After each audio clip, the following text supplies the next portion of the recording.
Hello guys, स्वागत है आप लोगों का एक बार फिर से आपका अपना यूट्यूब चैनल लर्न विद आदर्स में। तो आज की इस वीडियो में अपन लोग कवर करने वाले हैं भारत के महत्वपूर्ण वन्यजीव अभयारण्य और साथ ही साथ हम लोग कवर करेंगे राष्ट्रीय उद्यान और साथ ही साथ हम लोग कवर करने वाले हैं रामसर साइट को भी। ये एक 20 से 25 मिनट की वीडियो होगी और इस 20 से 25 मिनट के वीडियो को लेके अगर आप जाते हैं बिहार पुलिस के एग्ज़ाम में तो आपको वहाँ 3 से 4 क्वेश्चन अवश्य आप लोग बना के आएंगे।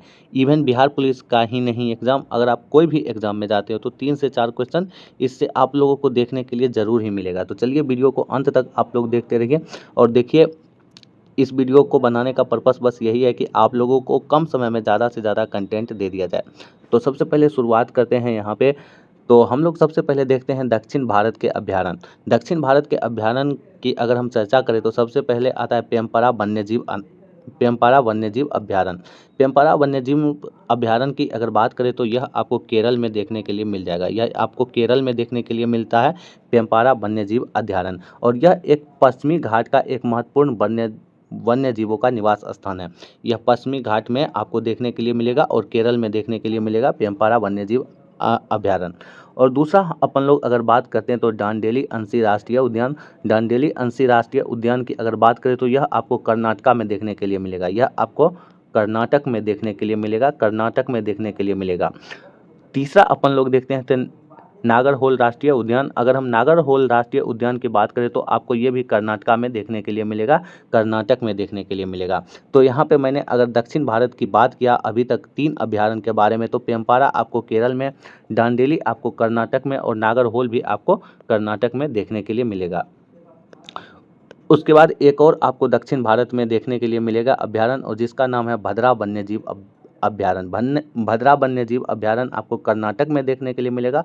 और भद्रा वन्यजीव अभ्यारण्य का एक और खूबी है, यह बाघ के संरक्षण के लिए जाना जाता है। यह बाघ के संरक्षण के लिए जाना जाता है, जो कि दक्षिण भारत में है और यह कर्नाटक में है। तो कर्नाटक में आपको कुल मिला के 3 वन्यजीव अभ्यारण्य देखने के लिए मिला है यहाँ, डांडेली, नागरहोल और भद्रा। अगर हम केरल की बात करें तो केरल में आपको बस एक पेमपारा देखने के लिए मिला है। अब चलते हैं अगला।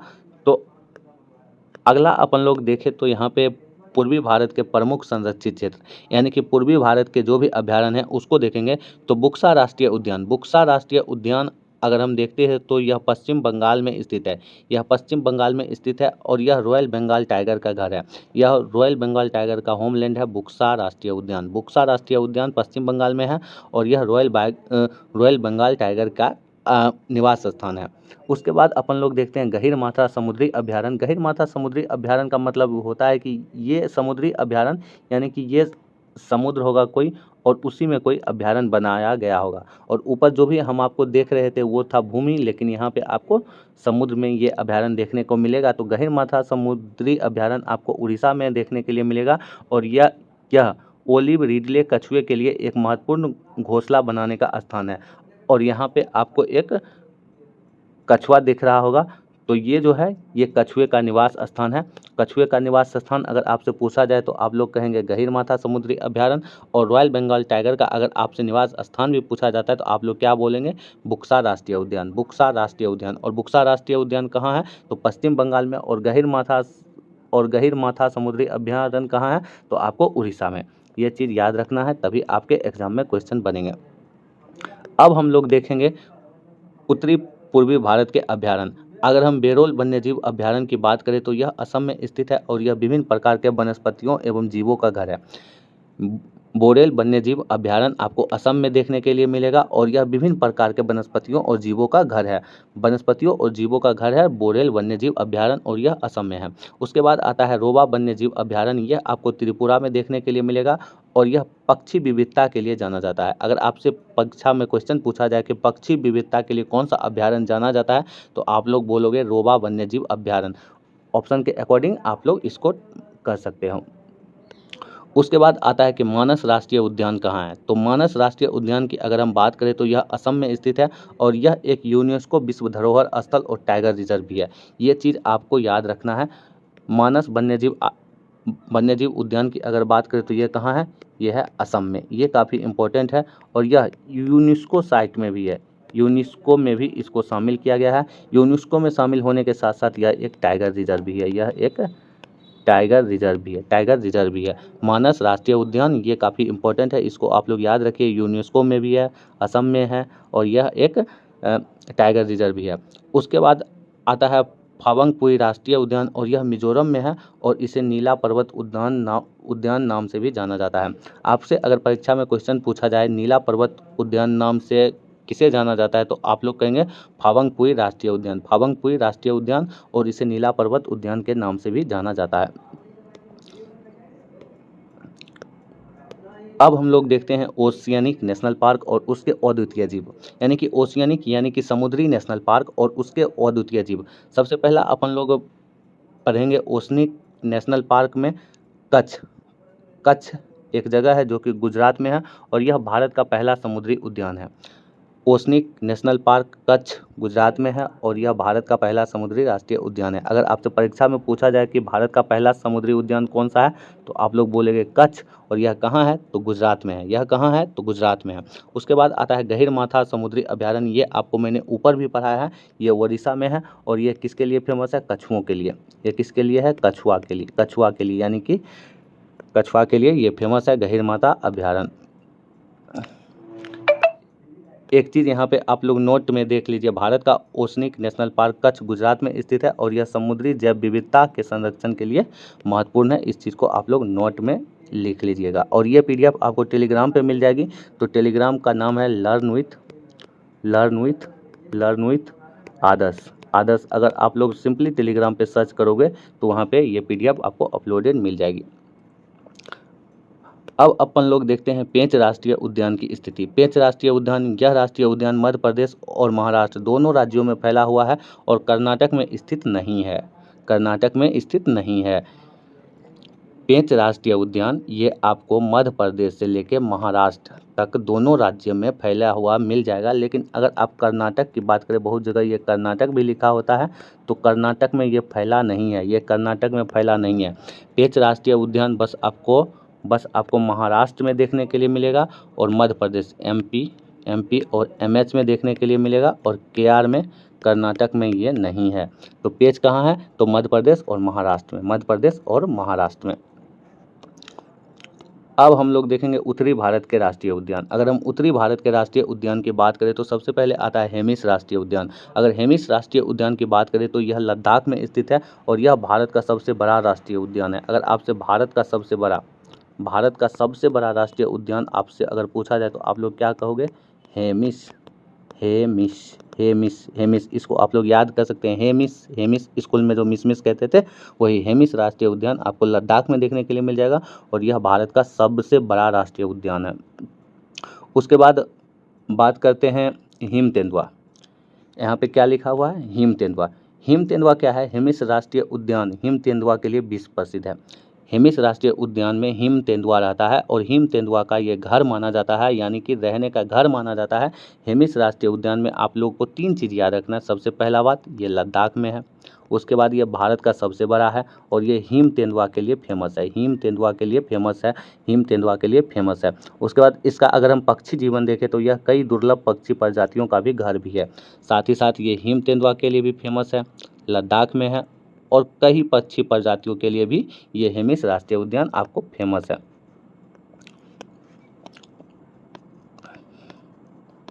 ये चीज़ आपके काम का नहीं है, ये जो बीपीएससी का जो मेंस करेंगे उसके लिए था, तो इसीलिए मैंने उसको छोड़ दिया है। अब यहाँ पे बात करते हैं रामसर कन्वेंशन, यानी कि आर्द्र भूमि संरक्षण। सबसे पहले यहाँ पे एक वर्ड आता है आर्द्र भूमि। ये आर्द्र भूमि क्या होता है, ड्राईलैंड। ये क्या होता है आर्द्र भूमि। आर्द्र भूमि में आप लोग मान सकते हैं जैसे दलदल है, जहाँ पे बराबर बाढ़ आती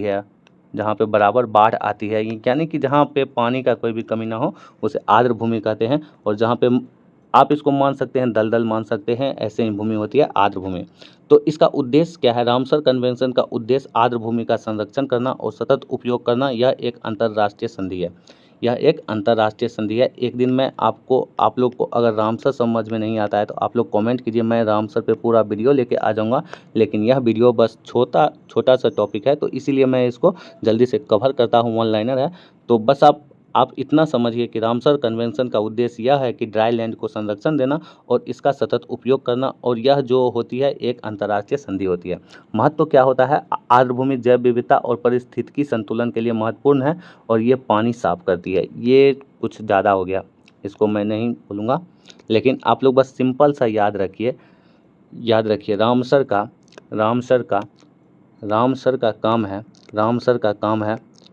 का काम है कि आर्द्रभूमि को संरक्षण देना। आप लोग इस चीज़ को याद रख सकते हैं। उसके बाद यहाँ पे एक मैंने टॉपिक ऐड किया है, आपको ये चीज़ पूरी तरह से समझ में आ जाएगी। भद्रा वन्यजीव अभयारण्य कर्नाटक का गौरव है। ये मैंने आपको ऊपर भी एक पढ़ाया है, और ये जो इम्पोर्टेंट है उसका मैं फुल डिस्क्रिप्शन लेके आया हूँ, फुल डिटेल में लेके आया हूँ, और जो इम्पोर्टेंट नहीं है उसको मैं बस वन लाइन में लेके निकल गया हूँ। भद्रा वन्यजीव अभयारण्य कर्नाटक का गौरव है, और इसे कर्नाटक का गौरव भी कहा जाता है। स्थान की अगर हम बात करें तो यह कर्नाटक में स्थित है, और यह पश्चिमी घाट का एक हिस्सा है। और यह टाइगर रिजर्व के लिए फेमस है। भद्रा एक महत्वपूर्ण बाघ अभयारण्य है, और यह बाघों के संरक्षण के लिए माना जाता है। तो यहाँ पे टाइगर रिजर्व है भद्रा में। जैव विविधता की अगर बात करें तो यहाँ विभिन्न प्रकार के पेड़ पौधे और वन्य जीव पाए जाते हैं, और यह पक्षियों का घर भी है। तो अगर भद्रा की बात करें तो भद्रा कहाँ है? कर्नाटक में। किसके लिए फेमस है? बाघ के लिए। और ये किसके लिए फेमस है? पक्षी के लिए। इतना चीज़ आप लोग याद रख सकते हैं। एक चीज़ यहाँ पे अपने पास और आता है, न्योर वैली नेशनल पार्क पश्चिमी बंगाल में। न्योर वैली नेशनल पार्क पश्चिमी बंगाल में है। अगर हम इसकी भौगोलिक स्थिति देखें तो न्योर वैली नेशनल पार्क पश्चिमी बंगाल में है, और यह पूर्वी हिमालयी क्षेत्र में स्थित है। यह कहाँ स्थित है? तो पूर्वी हिमालय क्षेत्र में स्थित है न्योर वैली कहाँ स्थित है? पूर्वी हिमालय क्षेत्र में। और ये है कहाँ? तो पश्चिम बंगाल में। इसकी विशेषता की अगर बात करें तो यह पार्क अपनी घनी वनस्पति और दुर्लभ प्रजातियों के लिए प्रसिद्ध है। रेड पांडा यहाँ पाए जाते हैं। अगर परीक्षा में आपसे पूछा जाए रेड पांडा कहाँ पाया जाता है, तो आप लोग बोलोगे न्योर वैली नेशनल पार्क में। और ये पश्चिम बंगाल में है। और यह और किस चीज़ के लिए फेमस है? तो यह फेमस है घनी वनस्पति के लिए। एक बार और से इसको रिविजन करते हैं। न्योर वैली नेशनल पार्क कहाँ है? आप लोग साथ साथ याद भी करते चलिएगा। न्योर वैली नेशनल पार्क कहाँ है? वेस्ट बंगाल में। ये किसके लिए फेमस है? घनी वनस्पति के लिए फेमस है। और यहाँ पे रेड पांडा पाया जाता है, यानी कि लाल पांडा पाया जाता है। रेड पांडा यहाँ पे पाया जाता है। अगर हम इसके संरक्षण की बात करें तो यहाँ पे पारिस्थितिक तंत्र को संरक्षित रखने का प्रयास किया जा रहे हैं। यह एक महत्वपूर्ण संरक्षित क्षेत्र है। बस इतना आप लोग याद कर सकते हैं। उसके बाद यहाँ पे अपन लोग देखते हैं केरल के राष्ट्रीय उद्यान। अगर हम केरल के राष्ट्रीय उद्यान की बात करें तो इराविकुलम। अगर हम इसके भौगोलिक स्थिति देखें तो इराविकुलम राष्ट्रीय उद्यान केरल में स्थित है, और यह पश्चिमी घाट में है। यह भी पश्चिमी घाट का एक पार्ट है। अगर हम यहाँ पे प्रमुख प्रजाति की बात करें तो यह नीलगिरी तहर का एक घर है। नीलगिरी तहर एक प्रजाति होती है, और उसी का घर है केरल का राष्ट्रीय उद्यान एराविकुलम। नीलगिरी तहर एक प्रजाति होती है, उसी का यह एक घर है। यह एक लुप्त में पहाड़ी बकरी है। अब यहाँ पे बात आती है कि ये नीलगिरी तहर क्या है?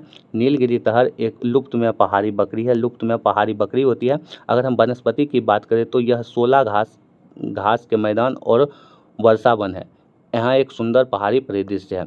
यह 16 घास का मैदान भी यहाँ पे पाया जाता है केरल का राष्ट्रीय उद्यान एराविकुलम। अब अपन लोग आते हैं काजीरंगा राष्ट्रीय उद्यान, और इसके पूरे हिस्ट्री के बारे में एक एक करके समझेंगे कि काजीरंगा राष्ट्रीय उद्यान की क्या इतिहास रही है और कैसे कैसे ये बना। ये भी काफ़ी इम्पोर्टेंट है, स्टार लगा दिया। सबसे पहले काजीरंगा राष्ट्रीय उद्यान का 1905 की स्थिति देखते हैं। प्रस्तावित आरक्षित वन के रूप में मान्यता मिली 1905 में। लॉर्ड कर्जन की पत्नी ने इसे स्थापित करने में मदद की। लॉर्ड कर्जन की पत्नी काजीरंगा राष्ट्रीय उद्यान को स्थापित करने में मदद की। लॉर्ड कर्जन, अगर जिसको नहीं पता है तो वो गवर्नर थे भारत का आप लोग मॉडर्न हिस्ट्री पढ़ेंगे तो वहाँ पे लॉर्ड कर्जन की चर्चा होती है और लॉर्ड कर्जन के पत्नी के द्वारा काजीरंगा राष्ट्रीय उद्यान को बनाया गया था। 1908 में काजीरंगा को आधिकारिक तौर पे एक आरक्षित वन घोषित कर दिया गया था। 1908 में काजीरंगा को एक आधिकारिक तौर पर आरक्षित वन घोषित कर दिया गया था और यह एक महत्वपूर्ण मील का पत्थर था। यह एक महत्वपूर्ण मील का पत्थर था। अब वर्ष चला आता है 1950। पहले तो स्थापना हो गई और इसके बाद इसको आधिकारिक तौर पे आरक्षित वन घोषित भी कर दिया गया। उसके बाद आता है 1950। 1950 में वन्य जीव अभ्यारण्य का दर्जा इसे मिल गया। काजीरंगा को वन्य जीव अभ्यारण्य का दर्जा कब मिला आपसे पूछा जाएगा तो आप लोग कहेंगे 1950। 1950 में काजीरंगा को वन्य जीव अभ्यारण्य का दर्जा मिल गया था। 1974 आ जाता है फिर और राष्ट्रीय उद्यान का दर्जा प्राप्त होता है और यूनेस्को विश्व धरोहर स्थल भी बना। यूनेस्को विश्व धरोहर स्थल काजीरंगा को कब बनाया गया था तो 1974। 1974 इसे वन्य जीव अभ्यारण्य का दर्जा कब मिला तो 1950। 1950 आप लोग काजीरंगा के बारे में इतना चीज़ याद रखिएगा। अब अपन लोग बात करते हैं मध्य प्रदेश के टाइगर रिजर्व के बारे में। मध्य प्रदेश के टाइगर रिजर्व की अगर बात करें तो पहले आता है बांधवगढ़। बांधवगढ़ मध्य प्रदेश में स्थित एक प्रसिद्ध टाइगर रिजर्व है जहां बाघों का घनत्व अधिक है। बाघों का घनत्व अगर हम भारत में देखें तो सबसे ज़्यादा बांधवगढ़ में ही है और ये मध्य प्रदेश में है। तो मध्य प्रदेश के अगर टाइगर रिजर्व की बात करें तो सबसे पहले आता है बांधवगढ़ और यहाँ बाघों की स्थिति सबसे ज़्यादा है, यानी घनत्व तो सबसे ज़्यादा है और यह मध्य प्रदेश में स्थित है। उसके बाद मध्य प्रदेश में आपको एक और मिलेगा कान्हा। कान्हा एक और महत्वपूर्ण टाइगर रिजर्व है और यह जंगल बुक की प्रेरणा है और यह जंगल बुक की प्रेरणा है और यह जंगल बुक की प्रेरणा है। मध्य प्रदेश में आपको कुल मिला के 3 टाइगर रिजर्व देखने को लिए मिलेंगे। पहला बांधवगढ़, दूसरा कान्हा और तीसरा पेंच। आप लोग याद रखिए मध्य प्रदेश में कितना है टाइगर रिजर्व 3, बांधवगढ़, कान्हा, पेंच, बांधवगढ़, कान्हा, पेंच। आप लोग इस चीज़ को रट जाइए, जितना हो सके घोर के पी जाइए। ये तो मैं आपको ऊपर पढ़ाया ही था। हिम तेंदुओं का निवास स्थान हेमिस है। हेमिस कहाँ है तो लद्दाख में है, लद्दाख में है। ये चीज़ मैं आपको ऊपर पढ़ाया था। अब यहाँ पे एक चीज़ आती है पीन घाटी। तो पीन घाटी के बारे में यहाँ पे सबसे पहले समझते हैं कि आखिर ये पीन घाटी क्या है। पीन घाटी भी एक राष्ट्रीय उद्यान है और ये हिमाचल प्रदेश में है और यह भी हिम तेंदुओं के लिए जाना जाता है। हिम तेंदुओं के लिए जाना जाता है और यह एक ठंडा रेगिस्तानी क्षेत्र भी है। आप लोगों को बता दूं कि रेगिस्तान 2 प्रकार का होता है। 2 प्रकार का होता है, एक ठंड और दूसरा गर्म। सहारा डिजर्ट का नाम आप लोग सुने होंगे। सहारा क्या है, गर्म है। लद्दाख, आप लोगों को एक और मैं इंटरेस्टिंग चीज़ बताता हूँ। लद्दाख भी एक रेगिस्तान है। जहाँ पे बारिश नहीं होती है उसे रेगिस्तान में ही काउंट किया जाता है। जहाँ पे ठंड होती है तो उसे ठंडा रेगिस्तान कहते हैं, जहाँ पे गर्मी होती है तो उसे गर्मी रेगिस्तान कहते हैं। तो पीन घाटी में आपको एक चीज़ याद रखना है, यह हिमाचल प्रदेश में है और यह भी हिम तेंदुओं के लिए फेमस है। अगर आपसे हिम तेंदुआ की बात करें तो हिम तेंदुआ का 2 निवास स्थान है। पहला हेमिस और दूसरा आपको पीन घाटी देखने के लिए मिल जाएगा।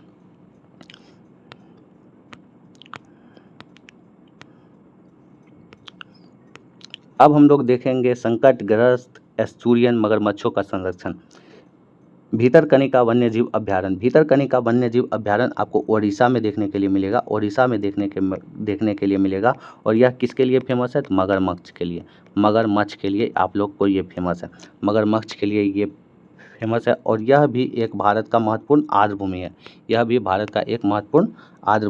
है। भीतरकनिका वन्यजीव अभ्यारण्य कहाँ है तो उड़ीसा में। भीतरकनिका वन्यजीव अभ्यारण्य कहाँ है तो ओडिशा में और यह किसके लिए फेमस है तो मगरमच्छ के लिए फेमस है। उसके बाद आता है संरक्षण का प्रयास।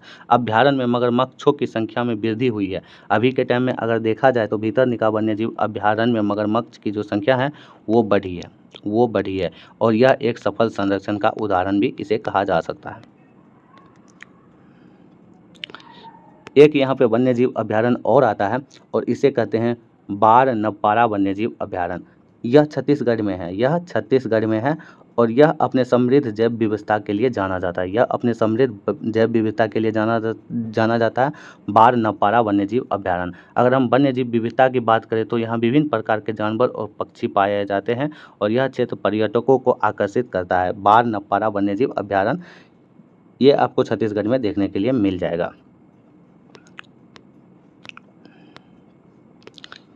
अभी जो मैं आपको अभ्यारण्य पढ़ा रहा हूँ ये भी काफ़ी ज़्यादा इम्पोर्टेंट है। राष्ट्रीय चंबल अभ्यारण्य के राज्य, अगर हम चंबल की बात करें तो चंबल आपको उत्तर प्रदेश में देखने के लिए मिल जाएगा, राजस्थान में और मध्य प्रदेश में ये आपको कुल मिला के 3 राज्य में फैला है चंबल आपको 3 राज्य में फैला है और यह भी एक राष्ट्रीय उद्यान है। यह आपको उत्तर प्रदेश में देखने के लिए मिलेगा और इसका विस्तार मध्य प्रदेश में भी है, राजस्थान में भी है। तो चंबल का विस्तार कहाँ कहाँ है?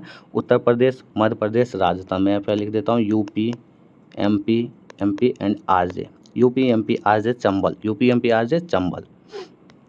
आगे चलते हैं, आगे देखते हैं। एक आता है महात्मा गांधी राष्ट्रीय समुद्री उद्यान, महात्मा गांधी राष्ट्रीय समुद्री उद्यान। तो सबसे पहले हम लोग देखेंगे पोर्ट ब्लेयर में। यह कहाँ स्थित है? तो पोर्ट ब्लेयर में। यह समुद्री उद्यान आपको पोर्ट ब्लेयर में स्थित है और यह अंडमान और निकोबार द्वीप समूह का हिस्सा है। यह अंडमान और निकोबार द्वीप समूह का हिस्सा है। आप लोग से अगर पूछ दिया जाए कि अंडमान निकोबार द्वीप समूह में कौन सा समुद्री उद्यान है तो आप लोग कहेंगे महात्मा गांधी राष्ट्रीय समुद्री उद्यान। तो कहाँ पे है? पोर्ट ब्लेयर में। अगर हम इसकी जैव विविधता की बात करें तो उद्यान में सुंदर परवाल भित्ति और समुद्री जीवन है। परवाल भित्ति ये एक ज्योग्राफी का पार्ट है जिसको हम इंग्लिश में कोरल रीफ कहते हैं, तो उसी का ये एक पार्ट है राष्ट्रीय समुद्री उद्यान। संरक्षित प्रजातियां की अगर हम बात करें तो यहाँ पे आपके कछुए और समुद्री सांपों की कई प्रजाति पाई जाती है। कछुए और सांपों की कई प्रजाति कहाँ पाई जाती है? तो आप लोग कहेंगे महात्मा गांधी राष्ट्रीय समुद्री उद्यान में। महात्मा गांधी राष्ट्रीय समुद्री उद्यान कहाँ है? तो पोर्ट ब्लेयर में। और पोर्ट ब्लेयर कहाँ है? तो आपको अंडमान निकोबार में देखने के लिए मिल जाएगा। फिर आता है बांदीपुर राष्ट्रीय उद्यान। बांदीपुर अगर हम राष्ट्रीय उद्यान, मैंने ऊपर ही बताया था, ये कर्नाटक में है और यह एक टाइगर रिजर्व है। और इसकी अगर हम विविध वन्य जीव की बात करें तो हाथी, तेंदुए और विभिन्न पक्षी भी यहाँ पे पाए जाते हैं। अब हम लोग बात करते हैं भारत का सबसे पुराना राष्ट्रीय पार्क। अगर हम भारत का सबसे पुराना राष्ट्रीय पार्क की बात करें तो जिसमें आता है जिम कॉर्बेट राष्ट्रीय पार्क। ये क्वेश्चन काफ़ी ज़्यादा इंपॉर्टेंट है। भारत का सबसे पुराना राष्ट्रीय पार्क अगर आपसे पूछ दिया जाए तो आप लोग कहेंगे जिम कॉर्बेट राष्ट्रीय पार्क, जिम कॉर्बेट राष्ट्रीय पार्क। और यह भारत का सबसे पुराना राष्ट्रीय पार्क है। जिम कॉर्बेट राष्ट्रीय पार्क क्या है? तो भारत का सबसे पुराना राष्ट्रीय पार्क है। इसकी स्थापना हुई थी 1936 में और पहले इसका नाम था हेली नेशनल पार्क। पहले क्या था? हेली नेशनल पार्क, लेकिन अब इसका क्या नाम है? जिम कॉर्बेट राष्ट्रीय पार्क। अगर आपसे यहाँ से 2-3 क्वेश्चन बन सकते हैं। पहला तो क्वेश्चन ये बन सकता है कि भारत का सबसे पुराना राष्ट्रीय पार्क क्या है? तो आप लोग कहेंगे जिम कॉर्बेट राष्ट्रीय पार्क। दूसरा पूछ सकता है जिम कॉर्बेट राष्ट्रीय पार्क का पुराना नाम क्या था? तो हेली नेशनल पार्क। और यह कहाँ है? तो यह उत्तराखंड में है। यह कहाँ है? उत्तराखंड में है। और जिम कॉर्बेट राष्ट्रीय पार्क किसके लिए जाना जाता है? तो बाघों के लिए जाना जाता है। अब यहाँ पे हम लोग थोड़ा देख लेते हैं रामसर समझौता और महत्वपूर्ण स्थल। रामसर समझौता लागू कब किया गया था? तो 1982 में। सरिस्का पक्षी विहार राजस्थान में स्थित है। आर्द्रभूमि संरक्षण का अंतर्राष्ट्रीय महत्व भी देखने के लिए मिल जाता है। तो होप करता हूँ कि आपको ये वीडियो पसंद आई होगी। तो आप लोग लाइक कर दीजिएगा, चैनल को सब्सक्राइब कर दीजिएगा और शेयर कर दीजिएगा उन दोस्तों के साथ जो भी किसी भी कॉम्पिटिशन एग्जाम की प्रिपरेशन करते हैं। और आप लोग PDF को डाउनलोड कर सकते हैं टेलीग्राम से। टेलीग्राम का नाम है लर्न विथ आदर्श। जो यूट्यूब चैनल का नाम है वही टेलीग्राम का भी नाम है।